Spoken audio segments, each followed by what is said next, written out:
अद्य गुरुवासरः अथवा बृहस्पतिवासरः मार्गशीर्ष चतुर्दशी दिनांक 22 डिसेंबर 2022 सरसरत्न समुच्चय शंखं चक्रं जलकान्दतमृतघटं चारुदोर्भिश्चतुर्भिः सूक्ष्मस्वच्छातिरुद्यां शुकपरिविलसन् मौलिमम्भोजनेत्रं कालाम्भोदोज्ज्वलाङ्गं कटितटविलसच्चारुपीताम्बराढ्यं वन्दे धन्वन्तरिं तन् निखिलगदवनप्रौढदावाग्निलीलं प्रौढदावाग्निलीलं ब्रह्मणो हि समारब्धा मात्रेयाद्येषु पूजिताम् अस्मदाचार्यपर्यन्तां वन्दे गुरुपरम्पराम् आयुर्वेदरतं वन्दे माधवाख्यं महागुरुम् आयुर्वेदामृतं सर्वं शिष्येभ्यो यः प्रदत्तवान् द्रष्टाज्ञानी दृष्टकर्मा कृतकर्मा तथैव च अध्यापको विश्वश्रेष्ठो महान् संशोधकस्तथा गुणैरेतैः समुदितैः यत्कार्यं प्रतनोति सः समृद्ध्यर्थं हि कार्यस्य वयं नु प्रयतामहे सरस्वत्यै नमो यस्याः प्रसादात् पुण्यकर्मभिः बुद्धिदर्पणसङ्क्रान्तं जगदध्यक्षमीक्षते आत्रेयं प्रथमं वन्दे आयुर्वेदजगद्गुरुम् आयुर्वेदामृतं सर्वं गृहीत्वा हि सुरेश्वरात् अग्निवेशादिकेभ्यो यत् प्रयच्छत् मुनिसत्तमः प्रथमं तन्त्रकर्तारम् अग्निवेशं नमाम्यहम्।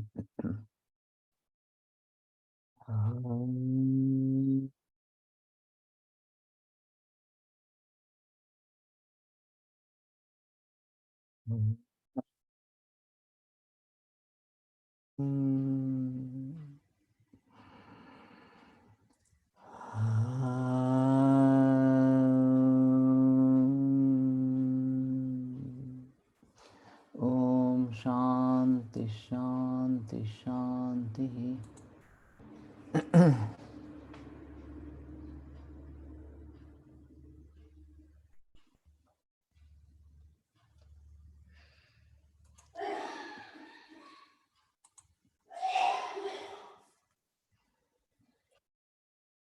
विषम रसांजनम सिंधुत्थ कार्पासबलम पिंडितम सह सर्पिषा क्षारेण आशेन वा लेपात विषदिग्धायुध प्रणुत। ये हो गया था। विषम रसांजनम भांगे वृश्चिकाली महासाहा सवेदने सपाके च व्रणे दुष्टे प्रलेपनम। तो दुष्ट वर्ण प्रलेपन में आया है, ये भी हुआ था। शुद्ध विष रसोत रसांजन भांगे वृश्चिकाली माशपर्णी महासह माशपर्णी सवेदने सपाके च व्रणे दुष्टे प्रलेपनम। सवेदन और सपाक इस प्रकार के है तो प्रलेपन के लिए है, बना सकते हैं। कृतमालार्क पूतिक वत्सकाति विषा विषम सिद्धम यद इंगुदक्वाथे सर्पिस्तद अपचीहरम। ये भी शायद सोच सकते हैं थोड़ा सा।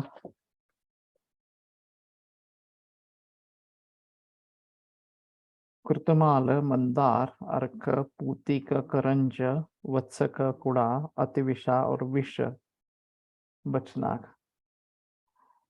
सिद्धम इंद्यद इंगुदिक्वात है सर्पिहितद अपचीहरम। और इंगुदक्वात में सिद्ध सर्पी बनाना है इस प्रकार का।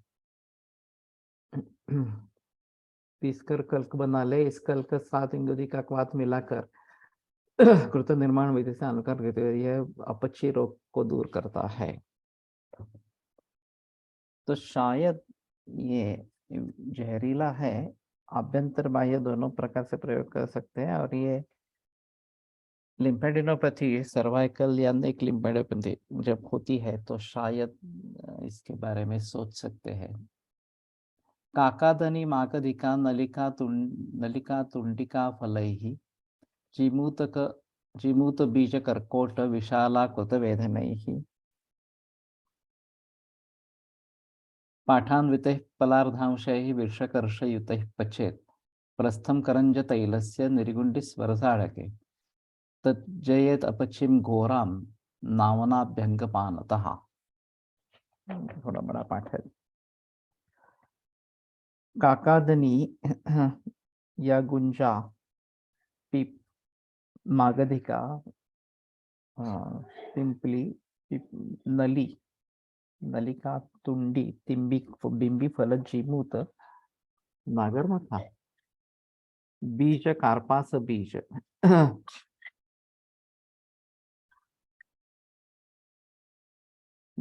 जीमूत बीज, कर्कोट,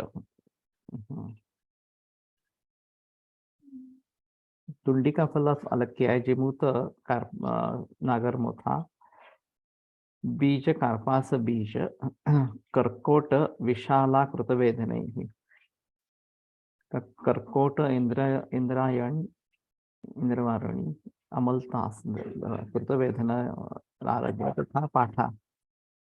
इन सबों को चूर्ण का आधा आधा पल और विष का चूर्ण एक कर्ष, इन सबों को जल के साथ पीसकर कल्क बना ले। इस कल्क के साथ करंजा का तेल एक प्रस्थ तथा निर्गुंडी का स्वरस एक आढ़क 4 किलो मिलाकर तेल निर्माण विधि से अनुसार विधिवत तेल सिद्ध करें। नस्य अभ्यंग उचित मात्रा में पान करने से भयंकर अपचय रोग को नष्ट करता है। मालूम नहीं बनाना कितना आसान होगा, लेकिन निर्गुंडी का तेल है ये। निर्गुंडी का नहीं, करंज का तेल और निर्गुंडी का स्वरस ये सबसे ज्यादा है।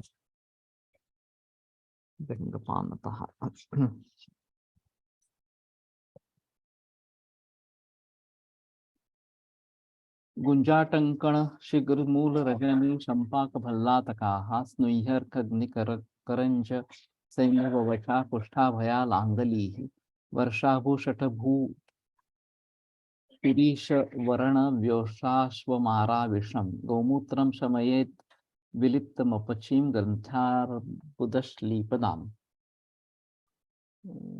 बड़ा पाठ है, फलश्रुति भी वाइड है। शुद्ध टंकण संचन की जड़ शिग्रु मूल, गुंजा को छोड़ दिया,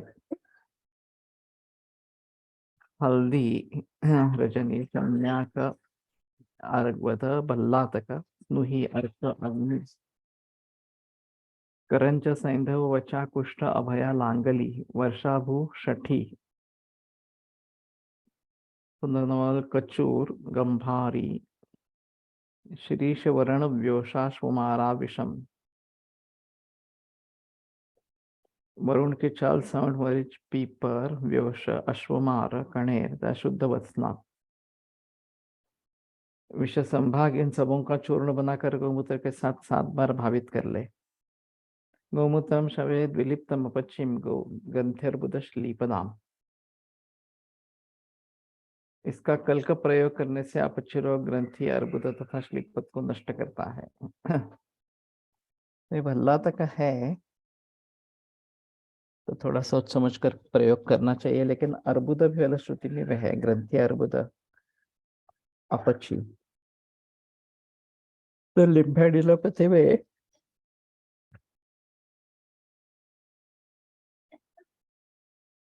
विलिप्त है तो लेप ही करना है इस प्रकार का। विषय प्रतिविषम युंजान मंत्र तंत्रेर असिध्यति अतीते पंचमे वेगे सप्तम स्थानतिक्रमे, सप्तम से अनतिक्रमे। अच्छा, मंत्र तंत्रों से अगर सिद्ध नहीं होता है तो विषय में प्रतिविषय देना है। अतीते पंचमे वेगे, 5वां वेग हो जाने के बाद सप्तम से अनतिक्रमे, और 7वें वेग तक पहुंचे नहीं है तब तक देना है।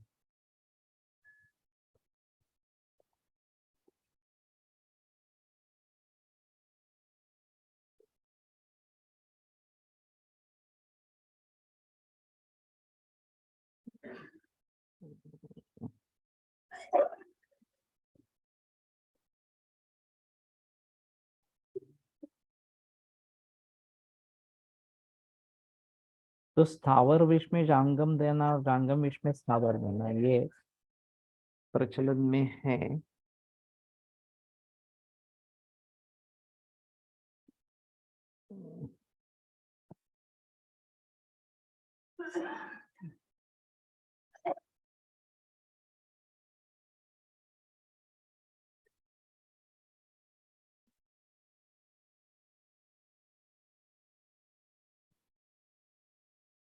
हम्म।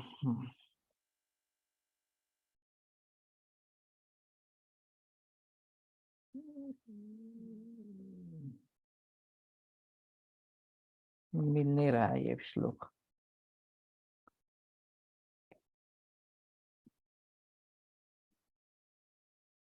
ठीक है, तो सप्तम वेग तक पहुंचा नहीं हो, पंचम वेग क्रॉस कर गया हो तो प्रतिविष देना है।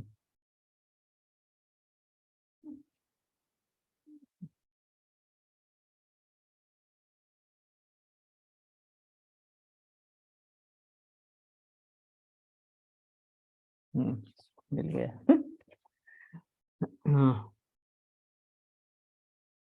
विषय के संबंध में मंत्र तथा तंत्र क्रिया की सिद्धि न होने पर विषय के उपद्रवों को शांत करने के लिए पंचम वेग के बाद तथा सप्तम वेग के समाप्त होने के पूर्व ही प्रतिविष का प्रयोग करें। अर्थात जंगम में विष का उपद्रव हो तो स्थावर विष, स्थावर का हो तो जंगम प्रयोग करने से लाभ होता है।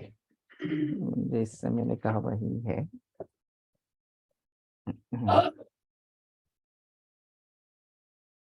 युञ्जान्मूल विषम सर्पदष्टानां पानलेपरयोः। सर्पदष्टान दष्टम के लिए पान और लेप के लिए मूल विष का प्रयोग करना है। चतुर्भिः षड्भिः अष्टाभिर् हीन मध्योत्तमा यवैः मात्रा विषस्य मूलस्य प्रयुञ्जीत च सर्वदा। 4, 6 और 8 इस ये मात्रा यव, ये हीन मध्य उत्तमा मात्रा इस प्रकार की है। ये मूल विष के मूल की मात्रा है, प्रयुंजित च सर्वदा। तो हीन वेग है, हीन विष है तो 4, मध्यम है तो 6 और ज्यादा है तो 8, इस प्रकार के यव देने हैं। दश्यस्य द्वौ यवौ कीटे, 2 यव कीट दष्ट में देने हैं। तिलमात्र तो वृश्चिक ही,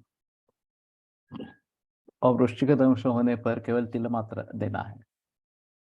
एंटीस्नेक वेनम है प्रतिविष समजावेगा।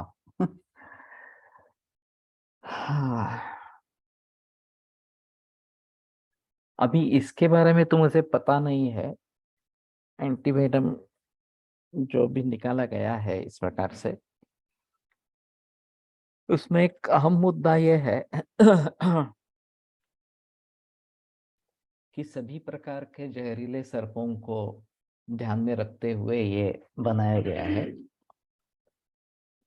और काफी हद तक उसके अच्छे रिजल्ट्स निकल आए हैं। और ये पीएचसी में अभी सभी जगह उपलब्ध इस प्रकार के भी है। खास करके किंग कोबरा के लिए यही कारीगर होता है, ऐसा लोगों का कहना है। अभी मंत्र वगैरह जो है वो सभी लुप्त प्राय इस प्रकार के हो गए हैं।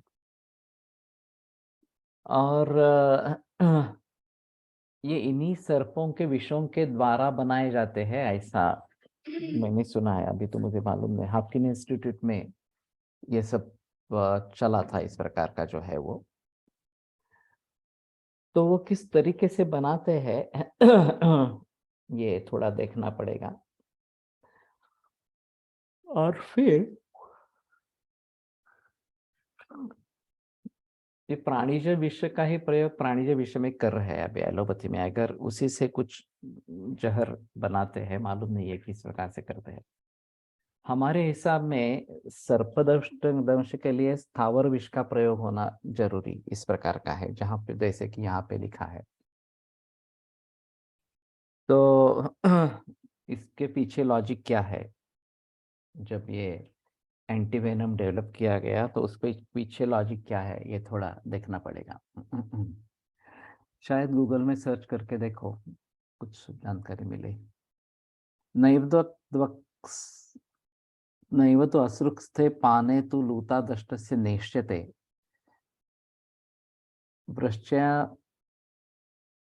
लेपेत दंशम तस्य ज्ञात्वा सुनिश्चितम।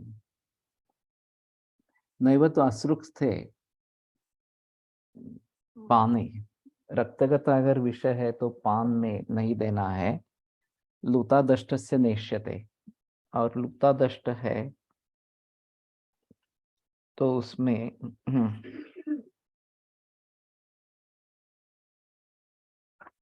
नहीं देना है। लूता दष्ट और ये दोनों एक ही है क्या, देखना चाहिए। लूता के काटने पर उसका विष रक्त में न मिला हो तो प्रतिविष खाने के लिए न प्रयोग करें, किंतु दंश स्थान को निश्चित रूप से जानकर दंश स्थान पर प्रतिविष का लेप करें।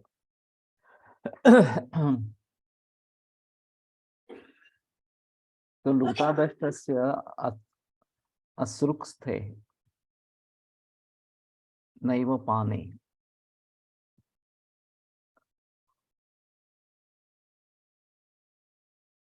डबल नकार है।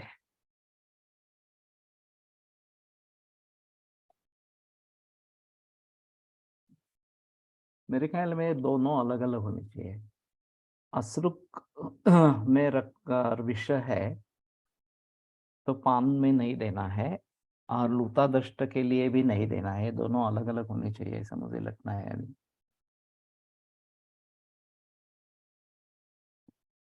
लूता विषये रक्तधातुम अप्राप्ते सति इत्यर्थः। पॉजिटिव सेंस किया है इसने। पान विषये नैष विषमिति शेषः। तत्र किं कार्यमिति आह व्रश्च, व्रश्चया मूल विषय में विषभेदेन इत्यर्थः। ज्ञात्वा सुनिश्चितं लूता विषमेव इति निश्चितत्वेन ज्ञात्वा इत्यर्थः।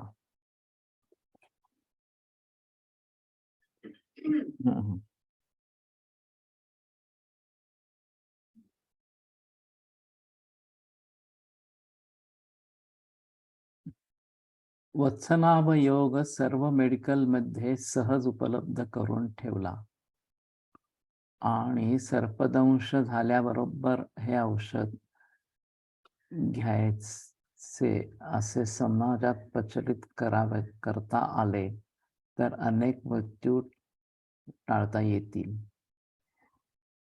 ये मुश्किल है काफी, क्योंकि अभी ये कहेंगे अगर आपको करना है कुछ तो एनिमल एक्सपेरिमेंटेशन, और फिर बाद में मनुष्यों पर प्रयोग, ये सब सिद्ध करना पड़ेगा।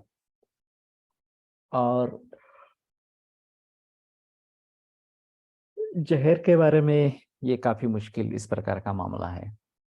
बाकी रोगों के बारे में सोच सकते हैं क्योंकि अगर सफलता नहीं मिली तो मृत्यु ही है इस प्रकार से, और फिर आयुर्वेद को कोसने के लिए एक मुद्दा मिल जाएगा। तो फिलहाल इन सभी के बारे में अगर एंटीवेनम वगैरह उपलब्ध नहीं है या बहुत दूर है, नहीं मिल सकता है वगैरह वगैरह, इस प्रकार की स्थिति हो तो तात्काल उपाय के लिए ये सब कर सकते हैं। और मंत्र विद्या को फिर से उजागर करना है, ये ज्यादा बेहतर इस प्रकार का रहेगा। और कोट्टकल में जो अगत तंत्र की ओपीडी है उसमें काफी हद तक ये सब करते थे। वहां पे मरीज आते थे और उनका कहना था कि करीबन हर रोज कम से कम एक मरीज आता था सर्पदंश से लेकर, और आयुर्वेदिक उपचार करते थे। अगर नहीं हुआ तो ही एंटीवेनम के लिए भेजते थे। तो काफी हद तक उनका ये अच्छा था, रिस्पांस अच्छा था इस प्रकार का। संजीवनी मिट्टी हे सर्प हे वत्सनाभचे कल्प आहे, आणि फलश्रुतीमध्ये 3 गोळ्या सर्पविषमध्ये वापरायला सांगितले आहे। सही है। उसमें भल्लातक भी है वास्तव में। और संजीवनी बट्टी आसानी से दे सकते हैं थोड़ा सा इस प्रकार से।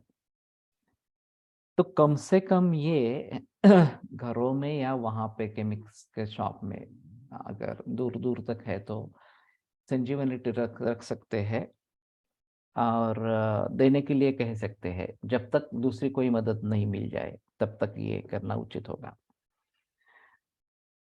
लेकिन अगर पीएचसी सेंटर नज़दीक है और वहाँ एंटीवेनम वगैरह इस प्रकार के उपलब्ध है तो वो भी कर लेना चाहिए। मैं ऐसा नहीं मानूंगा कि वो छोड़ के ये सब सब करे इस प्रकार से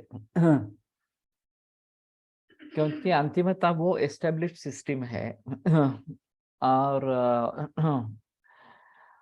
हम धीरे धीरे टेक ओवर कर रहे हैं, उसमें कोई संदेह की बात नहीं है। लेकिन जनरल मेडिसिन में हम ज़्यादा प्रयास करेंगे और diabetes, heart disease, cancer, arthritis वगैरह वगैरह इस प्रकार के रोगों में हमें पहले एस्टेब्लिश होना है।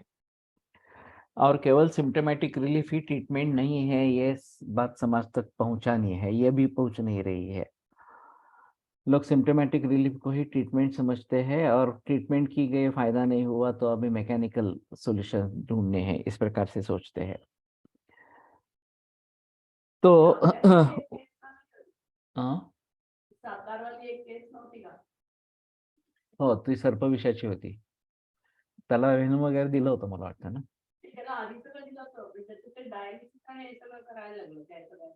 हाँ,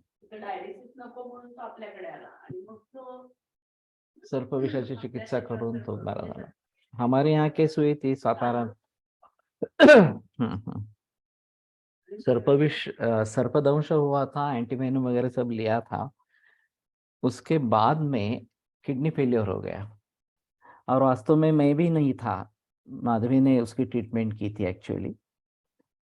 और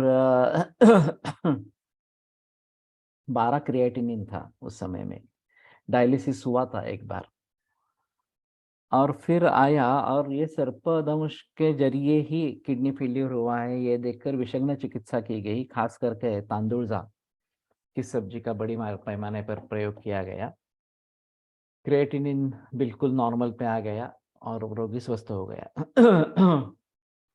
लेकिन ये सर्पविष का परिणाम स्वरूप किडनी फेलियर इस प्रकार का था और मालूम नहीं एंटीवेनम का भी इस प्रकार का कुछ परिणाम होता है क्या, किडनी फेलियर इस प्रकार का। लेकिन उसमें से वो बाहर निकल आया और पूरी तरीके से ठीक हो गया। तो ये भी एक अच्छी बात इस प्रकार की है कि हम उसको से देखेंगे। संजीवनी टेक्नोलॉजी का सुझाव अच्छा है, द्वे विसुच्चां प्रदापयेत् और देया पंचदेनी जाते ज्वरे रोगे वटी शुभा इस प्रकार का है। द्वे विसुच्चां प्रदापयेत् और त्रीणी इस प्रकार के सर्पविषय में, अभी याद मुझे श्लोक याद नहीं है। तो इसका प्रयोग जरूर कर सकते हैं, उसमें संदेह की बात नहीं है। और जहाँ ये फैसिलिटी उपलब्ध नहीं है वहाँ पे तो करना ही चाहिए, उसमें संदेह नहीं। अभी आलर्क विष के बारे में भी यही मुसीबत है। हमने एक गन्ना लगा के रखा है और वो हाइड्रोफोबिया अगर हो जाता है तो भी काम करता है, इसका कहना है इस प्रकार का, इसलिए मैंने पौधा लगा के रखा है। अभी तक कोई मरीज नहीं मिला इस प्रकार से। तो फिर ये बात होनी चाहिए। अभी एक ऐसा सुना था कि हमारे कुत्ते को इसने काटा था, लेकिन काटा था ऐसा नहीं था, उस पर आक्रमण किया था ऐसा कुछ था। फिर भी कुत्ते को इन्होंने जाकर इंजेक्शन लगवाया इस प्रकार से। तिस्त्र सर्प दंशाचा चतुर्थ संधिपातिके दंश। गोमूत्र पण विषग्न आहे, संजीवनीला गोमूत्राची भावना आहे। यस, सही है। तो वैसे संजीवनी वटी एक अच्छी गुलिका है। विषघ्न के रूप से उसका प्रयोग नहीं किया गया, मुझसे भी नहीं किया गया। ज्यादा से ज्यादा हम अतिसार सामावस्था में सर इसका प्रयोग ज्यादा करते हैं संजीवनी वटी का। कॉलरा में इसका काफी प्रयोग किया गया था और उससे सफलता भी काफी पाई थी। लेकिन सर्प विष के लिए बताया गया है लेकिन प्रयोग नहीं हुआ है, तो शायद हम उसके बारे में थोड़ा सोचेंगे। और कितनी बार देना है, किन किन लक्षणों को देखना है, ये करना पड़ेगा। और ये जांगम विष के विरोध में स्थावर विष, इस प्रकार का भल्ला तक का विष, ये एक बात इसमें हो सकती है कि उसकी कारमुकता किसके जरिए है, ये देखने के लिए। तो गोमूत्र भी विषग्न है और उसकी भावना ये है, ये भी एक अहम मुद्दा इसमें रहेगा।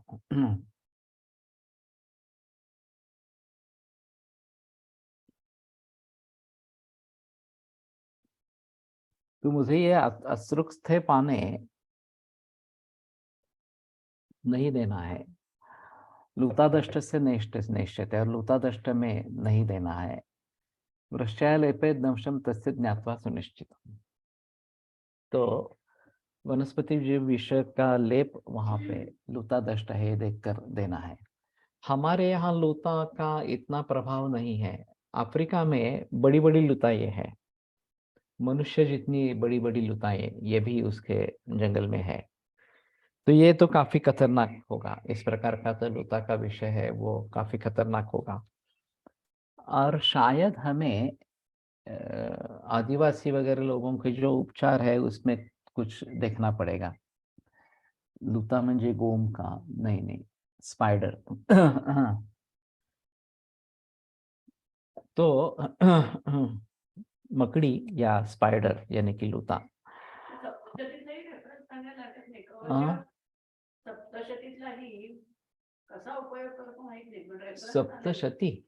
सप्तशतीमध्ये रेफरन्स आलेला आहे की ते जे कवच आहे हाँ, त्या कवचामध्ये लुटा विस्फोटक आले आहे, सगळं आलेलं आहे। अच्छा।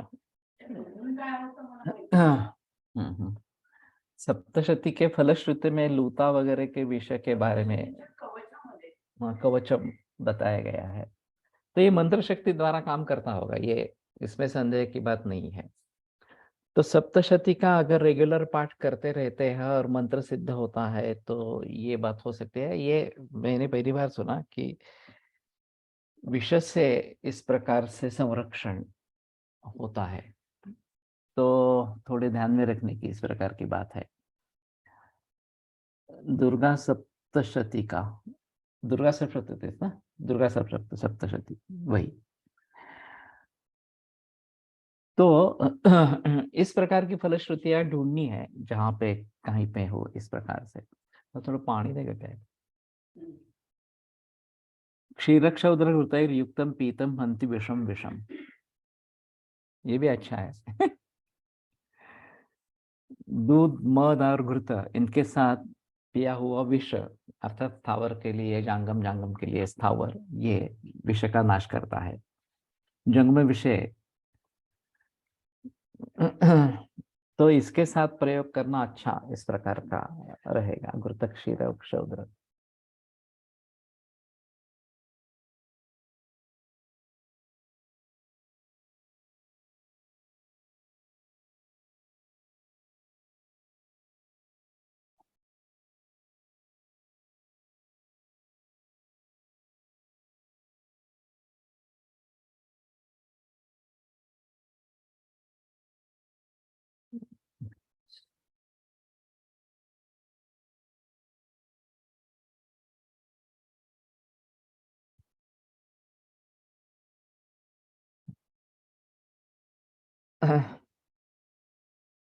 सिंधुवार तगरम मृत संजीवनम विषम,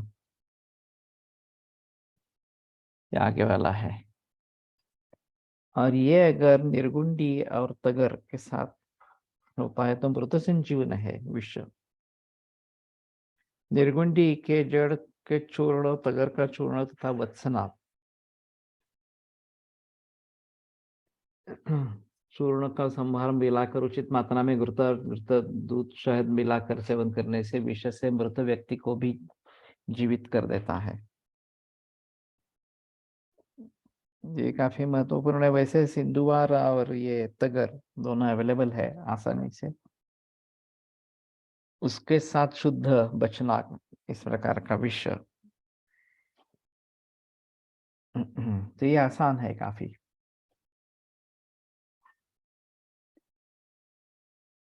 शिरीष कुसुमम पत्रम विषमाखु विषापहम। शिरीष कुसुम और पत्र ये और विष, ये आखु विषापह। इसके भी मरीज कम होते हैं आखु विष के, लेकिन मनोज पेरोदया ने मेरे पास एक मरीज भेजा था एक्चुअली। उसने खुद डायग्नोसिस किया था। ठीक है, उसने खुद डायग्नोसिस किया था और फिर पता चला कि आखु विष ही है, इस प्रकार से। और त्रिलोक धोपेश्वरकर ने एक केस स्ट्रीट की थी आखु विषय की। उसका पूरा प्रेजेंटेशन उसके पास है।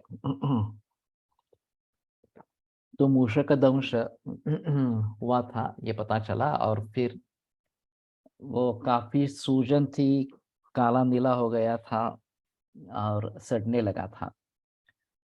तो उस अवस्था में उसने ट्रीटमेंट की त्रिलोक धोपेश्वरकर ने, और वो पूरी तरीके से ठीक हो गया। एक अहम केस इस प्रकार की है। तो आखुविष ये एक अच्छा है। शिरीष कुसुम पत्र, शिरीष कुसुम, और वैसे शिरीष कुसुम के बारे में सोचना उचित इस प्रकार का रहेगा। देवदारुनतम मांसी द्रामिलव बाकुची विषम कुष्ठंच पानलेपाभ्याम समस्त विषनाशनम।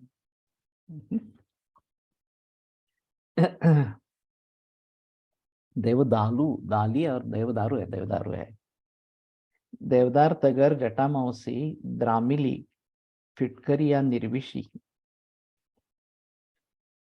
बाकुची, शुद्ध बचनाभ विष तथा कूट कुष्ठ, पानलेपाभ्याम समस्त विषनाशनम, पान और लेप से समस्त विष का नाशन करने वाला है।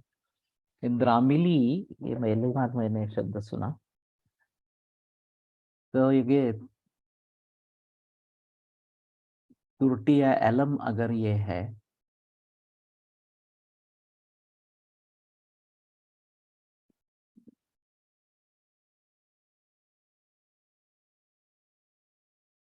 द्रामिली निर्विशी, यहाँ पे निर्विशी लिखा है। तो निर्विशी क्या है मालूम नहीं, लेकिन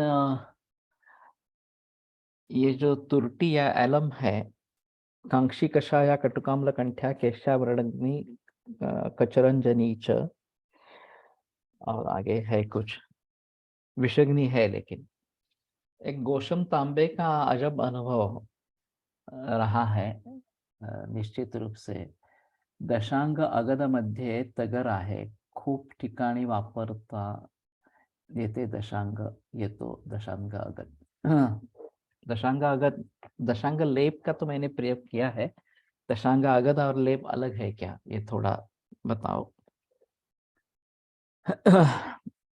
तो ये सिंपल है पाठ में, ज्यादा कुछ करने की आवश्यकता नहीं, ये तो बना के रखना है। समस्त विषनाशनम इस प्रकार का बताया गया है। तो ये गोशम तांबे डीएसएससी उत्तीर्ण हुए और अपने गांव में चले गए कोकण में। अब गांव के लोगों को बड़ा आनंद हुआ कि हमारा एक लड़का गांव का डॉक्टर बन के आया है, वैद्य बन के आया है, इस प्रकार से। और फिर एक मरीज आ गया उनके पास कि अब डॉक्टर बन के आए हैं तो मेरी ट्रीटमेंट करो। वो भी अजीब था, पेनिसिलिन की इंजेक्शन ले ली थी और उससे रिएक्शन हो गई थी और पूरे बदन पे रैश उभरा हुआ था। अब इनके पास तो दवाइयाँ कुछ भी नहीं थी, अनुभव भी नहीं था पेनिसिलिन रिएक्शन ट्रीट करने का, इस प्रकार से। और मुसीबत ये कि पहला ही रुग्ण और अगर छोड़ दे तो फिर लोग कहेंगे अरे ये कैसा डॉक्टर है, मरीज को ट्रीट नहीं करता, तो अच्छा नहीं है, इस प्रकार से इम्प्रेशन खराब हो जाता। तो उन्होंने सोचना आरंभ किया कि क्या कर सकते हैं। तो पहले सोचा कि ये विष जैसा परिणाम है और इसलिए विषग्न कुछ चिकित्सा करनी चाहिए। तो मेरे हाथ में विषग्न क्या है? तो उस जमाने में दाढ़ी बनाते समय, बनाने के बाद ये एलम ऊपर से लगाई जाती थी एंटीसेप्टिक के हिसाब से। तो वो थी और उसकी शुद्धि वैसे आसान है, केवल उसको भूनना है इस प्रकार से, तो लाही बन जाती है। तो बना लिया। अब ये विषग्न कार्य करेगी, लेकिन ये तो कषाय रसात्मक है, और ये बीमारी जो है, लक्षण जो है वो स्किन के ऊपर है, तो वहां पे पहुंचेगी कैसे? फिर उनको याद आया कि सुखानुबंधी सूक्ष्म सुगंधो रोचनो मृदु, सुगंध जो है वो सुखानुबंधी और सूक्ष्म स्रोतोगामी इस प्रकार का होता है। तो फिर अगरबत्ती की रक्षा उसमें मिलाई। अब सोचा कि ये तो हो गया वहां पे जाकर, लेकिन बाहर निकालना है तो कोष्ठ में लाना पड़ेगा उसको। अब कोष्ठ में कैसे लाएंगे? तो इसलिए गुड़ उसमें डाला कि एक तो वहां पे पहुंचना है और फिर उसको लेकर कोष्ठ में लाना है, इस प्रकार के। तो उसमें गोली बना के दे दी, गुड़ में गोली बना के दे दी। और आश्चर्य कि वो मरीज ठीक हो गया। तो युक्ति प्रमाण का एक बहुत अच्छा उदाहरण है कि किस तरीके से हम जगत्तेव मनौषधम न किंचित विद्यते द्रव्यम वशान नानार्थ योगयोः इसका भली भांति प्रयोग कर सकते हैं। और इस प्रकार के रिएक्शन में भी अच्छा काम करते हैं। दशांग लेप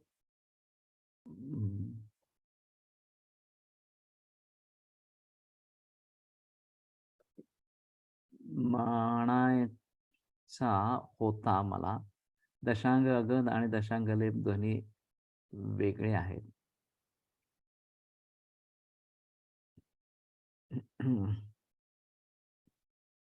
निर्विषा, निर्विषी, निर्विषा, डेल्फिनियम।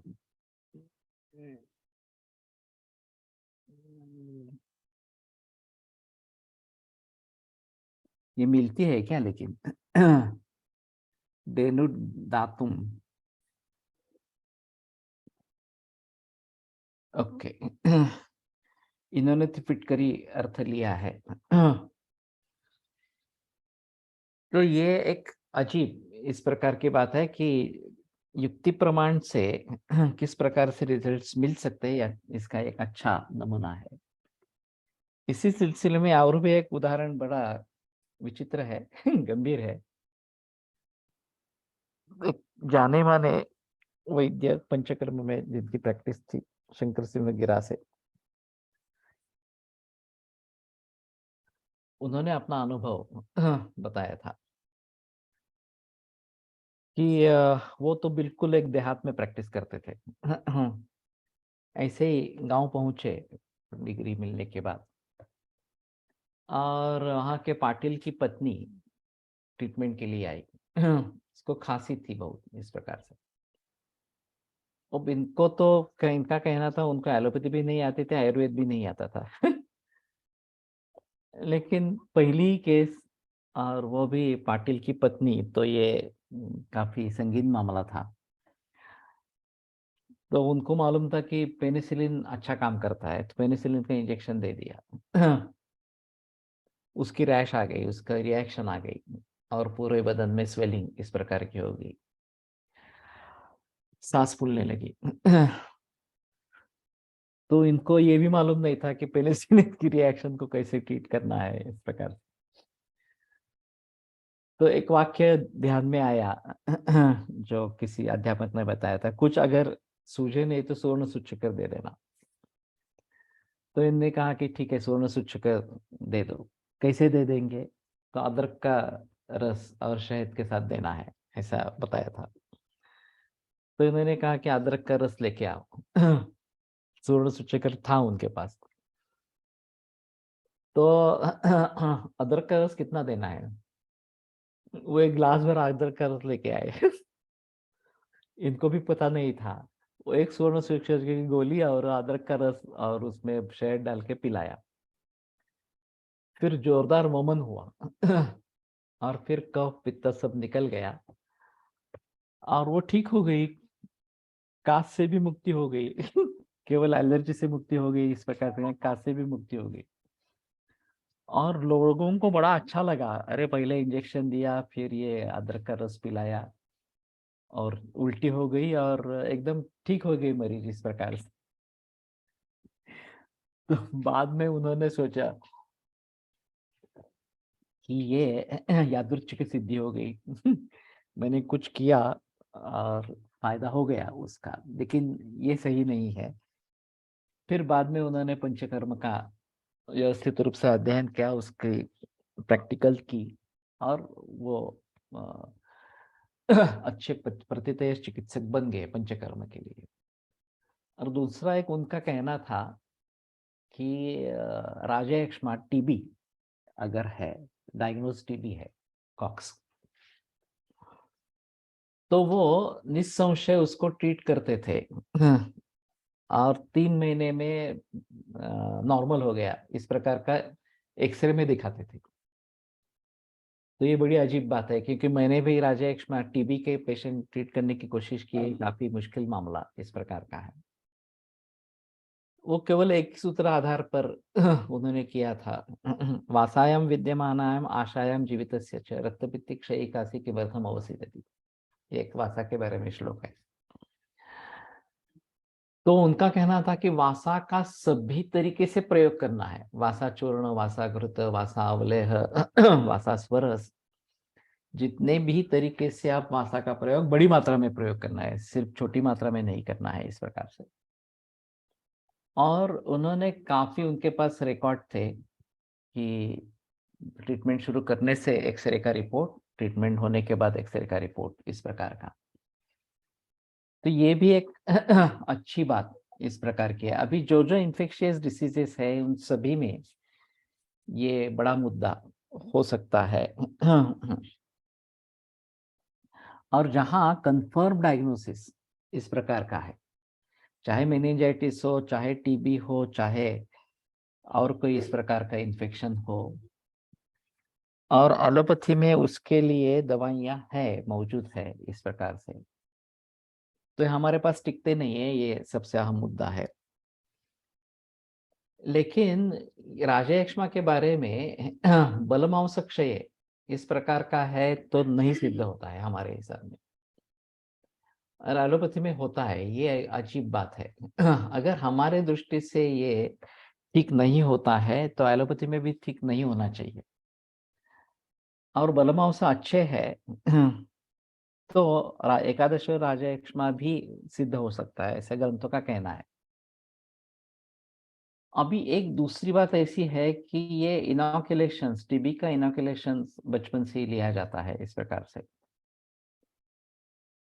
तो इससे इन बैक्टीरिया की शक्ति बढ़ गई है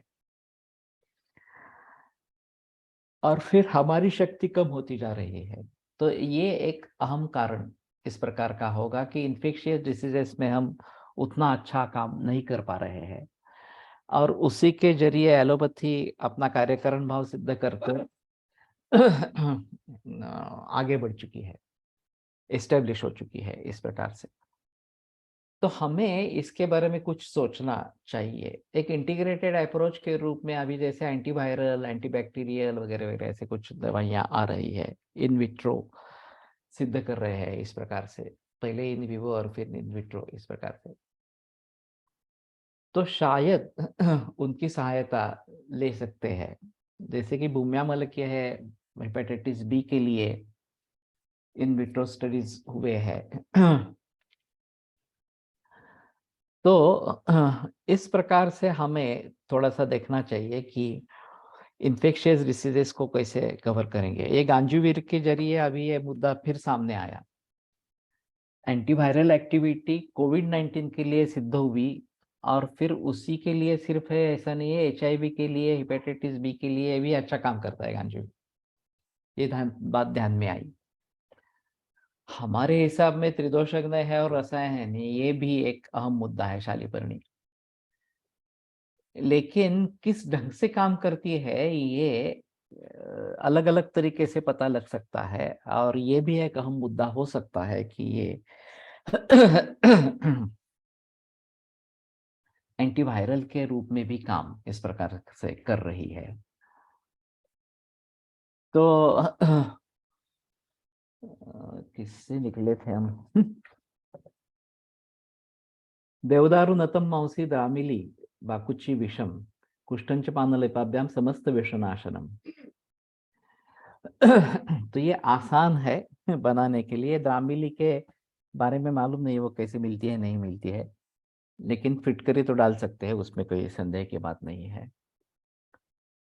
तो और घृतक क्षौद्र और मधु इनके साथ में अगर प्रयोग करेंगे तो ये विषनाशन अच्छे तरीके से है। तो अभी हमारी बड़ी समस्या कृत्रिम विष की है।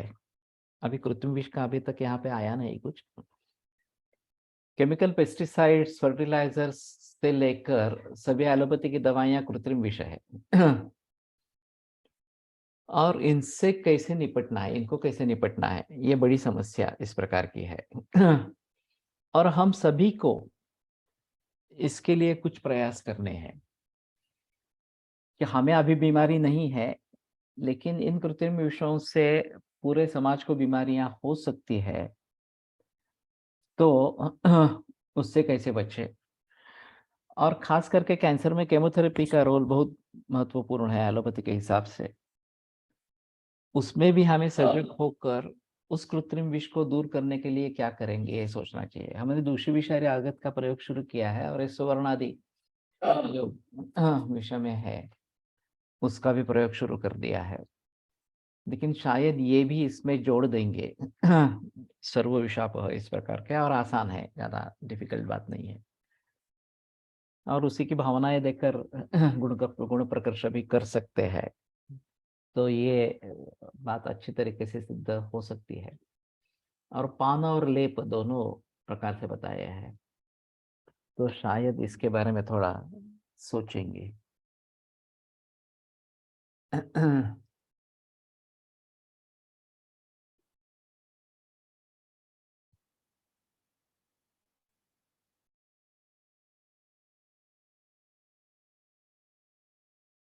मनशिलांजना एला अंजना आल एला सिंधुवारामराभयम सरक्तम कुंकुम विषम नातम निस्संज्ञ बोधनम।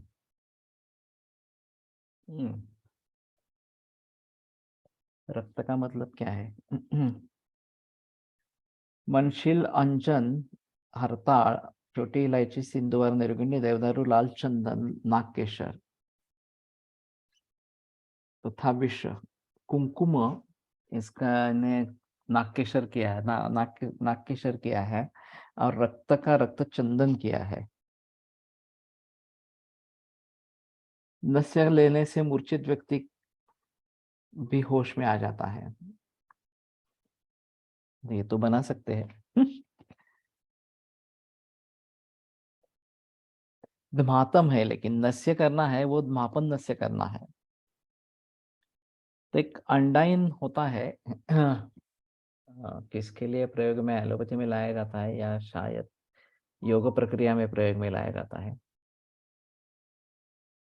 तो उसके जरिए धमापन बट सर करते थे, नाक में वो डाल के उससे धमापन करते थे। और कोल्हटकर सर एक कागज की सुरनली इस प्रकार के बना के उसमें चूर्ण रख के मापन करते थे। तो ये तो बहुत आसान है, कहीं भी कर सकते हैं चूर्ण का इस प्रकार का मापन। प्रतिशय में अगर निराम अवस्था हो गई हो तो ये मापन बहुत अच्छा काम करता है, शुंठी या वचा प्रधमननस्य इस प्रकार से। लेकिन पक्वावस्था नहीं हो तो ये बिल्कुल बेकार है, वो रोग को बढ़ा देता है। तो हमें स्पष्ट रूप से कल्पना होनी चाहिए कि प्रतिशय पक्व है, ये निकल रहा है, सिंगाण का बाहर निकल रहा है। उसका एक अच्छा गमक ये है कि अगर हम नाक साफ करने की कोशिश करते हैं और आसानी से कफ निकलता है तो समझना है कि पक्वावस्था आ गई है। सर में भारीपन होना, सर दुखना, ये भी बात होती है। और अगर अपक्वावस्था है तो हम कितनी भी कोशिश करें, नाक स्वच्छ होता ही नहीं है, क्लियर होता ही नहीं है, तो समझ लेना है कि अपक्वावस्था है। और उस अवस्था में लेप चिकित्सा ही ज्यादा अच्छी है, लंघन अच्छा है। तो मैं इन मरीजों को कहता हूँ कि तुम रात में खाना नहीं खाना, बिल्कुल। अगर खाना ही है तो मुद्गयूष, चणकयूष, कुलत्थयूष इस प्रकार का केवल यूष लेना है। और फिर तापस्वेद करना है कपाल के ऊपर, साइनोसाइटिस के पेशेंट जो है उनके लिए। फिर शुंठी का लेप लगाना है। और अगर ज्यादा चाहिए तो शुंठी, वछा, और उससे भी ज्यादा तीक्ष्ण लेप चाहिए तो दालचीनी। दालचीनी का सबसे ज्यादा गर्म है लेप, इस प्रकार से। और फिर नाक खुल जाता है, पाचन हो जाता है, छींकें आने लगती है या कफ स्राव होने लगता है, उस अवस्था में शोधन नस्य का प्रयोग करें, जैसे कि षड्बिंदु तेल। ज्यादा है तो मालकंगणी का भी, ज्योतिष्मती का भी तेल प्रयोग मिला सकते हैं। लेकिन ये अवस्था बराबर होनी चाहिए कि अगर अवस्था चूक गई, सामावस्था में हमने नस्य किया तो बहुत ही बेकार परिस्थिति हो जाती है। और निरामावस्था में बहुत अच्छे रिजल्ट्स तुरंत मिल जाते हैं। तो सामावस्था में पाचन यही महत्वपूर्ण चिकित्सा है, तो ये बात ध्यान में रखें। तो मापन जो है वो अगर इसमें तो कर सकते हैं, क्योंकि ये संज्ञा प्रबोधन इस प्रकार का है, तो बेहतर ऑप्शन इस प्रकार का रहेगा। तो ये आसानी से बना सकते हैं, ज्यादा तकलीफ वाली बात नहीं है। दाहे विशोद्भवे लेपः सत्तु क्षीर घृतैर्युतः। विशोद्भव दाह के लिए सत्तु क्षीर घृत इनका लेप लगाना है। तो ये तो सोच सकते हैं। क्योंकि केमो और रेडिएशन के बाद दाह होना ये कुछ लोगों के लिए बहुत तकलीफ वाली बात होती है। अभी फिलहाल एक मरीज पुनरुस में एडमिट थी। केमोथेरेपी ले ली थी और बहुत जलन, यही सबसे बड़ी समस्या इस प्रकार की थी। और गुदपाक और जलन, बैठ नहीं सकती थी, सो नहीं सकती थी, इस प्रकार की। तो उसको धात्र्यादि घृत का पान यष्टिमधु घृत के साथ ये किया गया, और कांस्टेंट पिचू धात्र्यादि यष्टि घृत का रखा गया। तो धीरे धीरे दाह लक्षण कम हो गया, फिर आगे डिस्चार्ज हो गई। तो ये मैंने पहली बार इस प्रकार के मरीज देखे कि इतना दाह हो रहा है कि सहन ही नहीं कर पा रही है, इस प्रकार से। ज्यूस पिण्यासाठी वापरतात ते स्ट्रॉ मी वापरतो, खूप सोयीस्कर जाते। तिच्या तोंडात घालतो ते छोटा भाग 70-80 अंशात वळवून नाकात ठेवावे चूर्ण, आणि आत ठेवून व दुसऱ्या टोकाने फुंकावे। ये अच्छी बात है। आसानी से उपलब्ध है। तो स्ट्रॉ, इसमें एक तिरछी भी स्ट्रॉ आती है, खास करके फ्रूटी वगैरह पीने के लिए जो है, उसमें बेंड होता है आगे। 1 इंच का इतना ही बेंड होता है। वो मुंह से लेने के लिए है, वो अगर नाक में डालते हैं दूसरे छोर से फूंकते हैं तो थोड़ा आसान होगा, क्योंकि मुख के सामने से फूंकना मुश्किल होता है, तो थोड़ा बाजू से फूंक सकते हैं। तो ये स्ट्रॉ कहाँ मिलते हैं देखना पड़ेगा। इस प्रकार के जो बेंड वाले स्ट्रॉ है वो कहाँ पे मिलते हैं देखना पड़ेगा, लेकिन ये अच्छा है तो कर सकते हैं। 30 स्ट्रॉ बेंड होणारी वापरतो, ओके। लेकिन ये मिलती कहाँ है?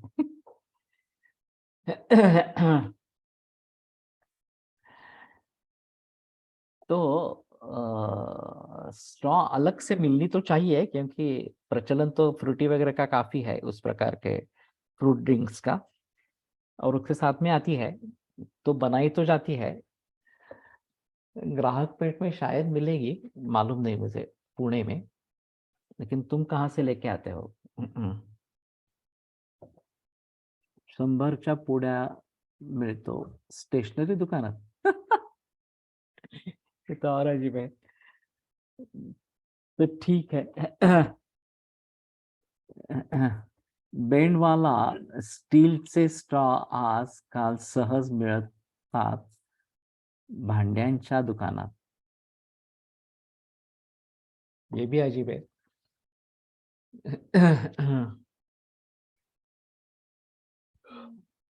तो ठीक है, दोनों तरीके से प्रयोग में ला सकते हैं, प्लास्टिक के या इस प्रकार के।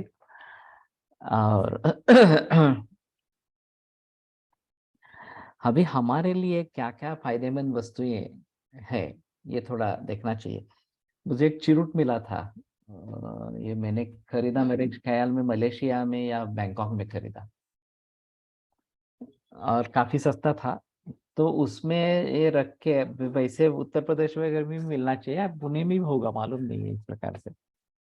तो धूम्रपान के लिए अच्छा था इस प्रकार से। तो इस प्रकार से अगर सोचेंगे तो कुछ ना कुछ हाथ में मिलेगा। तो ये स्टील का तो मुझे पता नहीं था, और स्टेशनरी में इस प्रकार के स्ट्रॉ मिलते हैं ये भी पता नहीं था। अच्छा हुआ। वापरणे सोपे।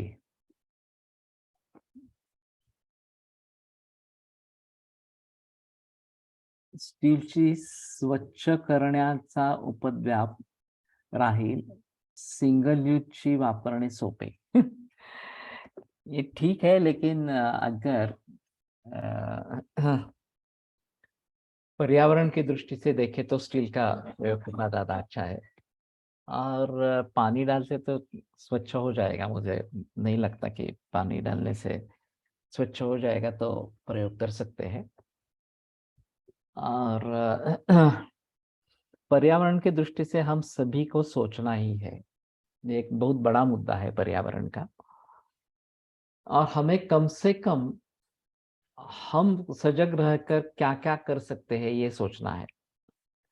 चैरिटी बिगिंस एट होम, ऐसा ही है, हम खुद करेंगे तो हम लोगों को कहेंगे। तो इसके बारे में थोड़ा देखना पड़ेगा।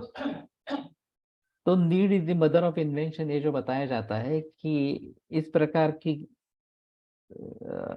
जरूरत है, ऐसा महसूस होने पर उसका मैन्युफैक्चरिंग होने लगा, वो बाजार में आ गई। उसी प्रकार अगर हम इस नीड बेस कुछ करते हैं तो हम भी कुछ चीजें निर्माण करके प्रचलन में ला सकते हैं। अन्येषु च रोगेषु शेषोपाय परीक्षये प्रत्यहं विषकण्ठस्य यवमेव वा त्र्येवं यवमेव वा शुद्धस्य राजिका वृद्ध्या वर्षं भुक्त्वा जयेत गदाम। ये तो अलग बात है। टंग कैंसर मध्ये रेडिएशन देने के बाद ओरल ड्राइनेस और इसोफेजियल नैरोइंग होता है, ऐसी अवस्था में क्या करें? बेटर ऑप्शन स्नेहपान है। अभी मैं यष्टि मधु घृत काढ़े में डालकर उसके गंडूश करने के लिए कहता हूँ, इस प्रकार से। और ये बड़ी समस्या है, ड्राइनेस और सब म्यूकोजल फाइब्रोसिस, ये काफी कॉमन इस प्रकार के है। इको फ्रेंडली स्ट्रॉ साउथ मध्ये मिळतात, एक वीडियो मध्ये पाहिले होते। हाँ, ये भी है फिर। तो अगर यूज एंड थ्रो करने वाला है तो इको फ्रेंडली स्ट्रॉ का प्रयोग करना है, वो ज्यादा बेहतर इस प्रकार का रहेगा स्टील के बजाय। तो ठीक है, पर्यावरण की हानि नहीं हो रही है तो हमें कोई मतलब नहीं है, तो हम आसानी से कर सकते हैं। तो बेटर ऑप्शन ये इको फ्रेंडली स्ट्रॉ, इसके बारे में सोचेंगे। वैसे केरल में काफी प्रचलन में आया है इस प्रकार के प्लेट्स वगैरह, ये भी इसमें आए हैं। केमोला जन्य पूर्वीच स्नेहपान दिले तर अधिक उपयोग होता है।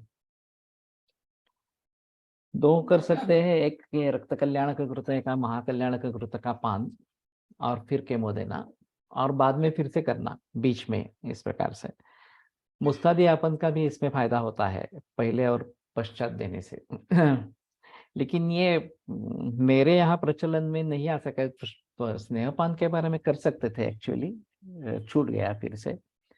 बस्ती देने के लिए मेरे पास मरीज पुणे के बहुत कम है, बाहर बाहर जगह से बहुत ज्यादा है, महाराष्ट्र से और पूरे देश भर से।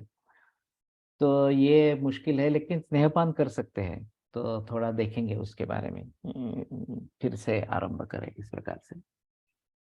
ठीक है, आज रुकते हैं, कल अमावस्या होने के कारण नहीं रहेगा, तो शनिवार को फिर से ज्वाइन होंगे।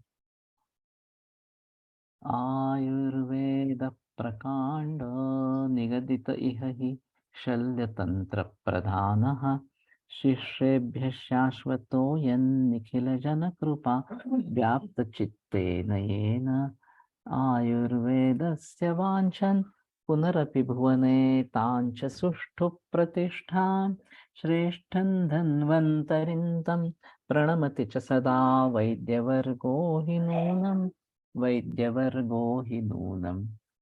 मैं गंडूश का जो करता हूँ वो एक अष्टांग संग्रह में योग आया है, गुडुच्य और निम्ब पत्र, तो वो कॉमन रखता हूँ। और फिर दोषों के अनुसार त्रिफला या फिर हरिद्रा, यष्टि मधु, इन सभी का प्रयोग करता हूँ। और इसके साथ में कभी यष्टि मधु घृत या फिर कभी एरीमेद आदि तेल, इसका प्रयोग करता हूँ। ये डालकर गंडूश करने के लिए कहता हूँ, फायब्रोसिस रिलीव करण्यासाठी।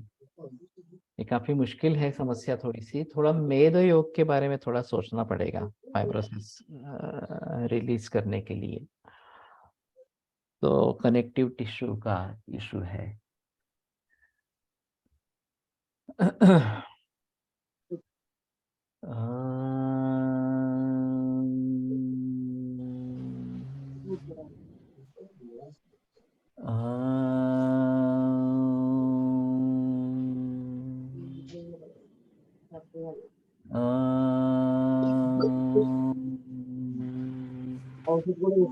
शांति शांति शांति।